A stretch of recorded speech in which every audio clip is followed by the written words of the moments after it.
Okay, my name is Jerry Stein. Hebrew name is Gedalia. Born in February 22nd, 1929, in a small town, Czechoslovakia. In 1941, the Hungarian took over the area, which is the northern part of Czechoslovakia, and they ran it. So therefore, there was no more Czech schooling. And after my bar mitzvah, I was sent to the big city, which was Khust, and I went to yeshiva there. Coming home one holiday, they stopped the bus halfway, and they took off all the Jews, including me, and they put us in a holding pattern, like in a prison. And the next morning, since I didn't get home, my sister came down with a policeman and got me out. I don't know what happened to the other people. At any rate, that was the end of my yeshiva. So from then on, I stayed home. And then until 1944, when they started a ghetto in Khust, and we were all brought into the ghetto. From there, we were taken to Auschwitz. My one sister, who had two young children, gave them to my mother. She also had two younger children, younger than me, and they were right away sent to the left to the gas chambers. So my sister, the one sister who was married, survived. The other two, who were with family, did not survive, except from my oldest sister, who had a daughter my age. She did survive the camp in Auschwitz.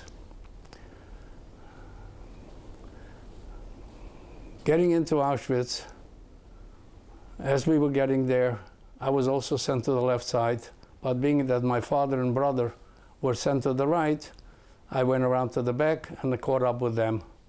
So I was in Auschwitz in the camp.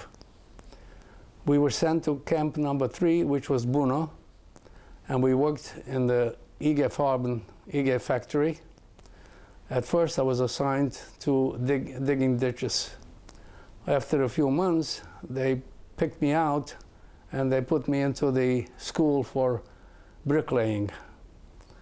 So for the rest of the time, until the liquidation of the camp, I was a bricklayer.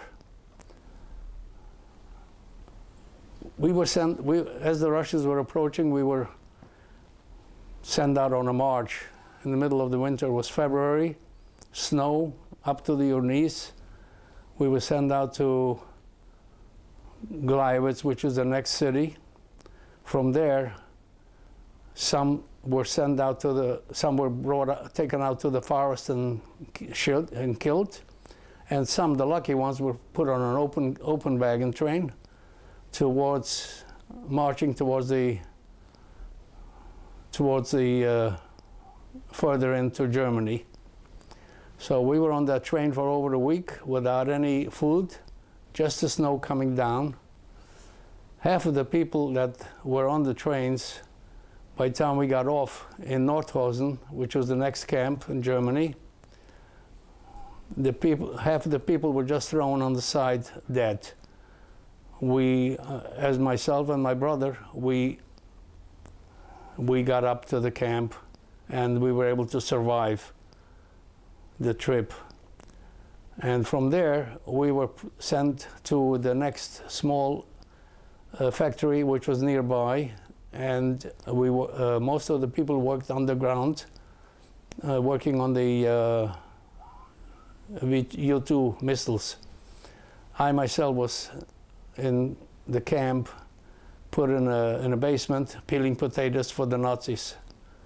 And that was my job until the next thing that we were marched out again and then liberated by the Russians, by the Elba. Coming towards the border by the Elba, we wanted to go over to the American side, and the Russians were on the side. They said, "No, you go back. The Czechs go back there." So instead, we got on a truck with some Italians, and we crossed over the border to the American side. We went looking to the camps and see if we can find any survivors. We saw nobody, so we got on a train to get back home. Getting home, we stopped in the train stopped in Prague, and an uncle was there giving out in the kitchen, giving out soup for people, that survivors. And he recognized us, my brother and me, and he said, "You just keep going to Budapest. Your brother, one older brother who was not home when we were taken away, he survived underground, and he's still in Budapest." So we stayed on the train. We got into Budapest, and sure enough, my brother was there. And we stayed in Hungary for a while. And one day we saw in the newspaper, in a paper that came out monthly, that 4 sisters had survived, and also a niece that was in the camp also with them in Auschwitz. They had survived. They were taken from the Red Cross. They were taken to Sweden. So we started out right away. Who was going to go and get to see them right first? So my brother took off to Belgium, and sure, he got there first. I was on a transport with youngsters to England, and I made my way to Sweden also to see my sisters. They made it to the United States, and I stayed in England for a while. 1948, it was already the time where I wanted to join the volunteers to go fight in the Israeli army, and for the independence of Israel. I got telegrams every hour: "Do not go, do not go. We lost too many family in the family. You have to come here." So I get a letter from school that I was accepted to come as a student. I came to the United States.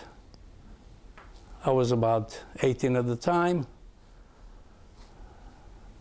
Then I met my wife in 1954.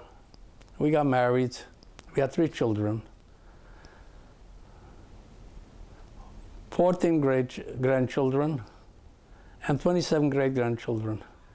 So all this shows that we proved that we beat the Hitler Holocaust.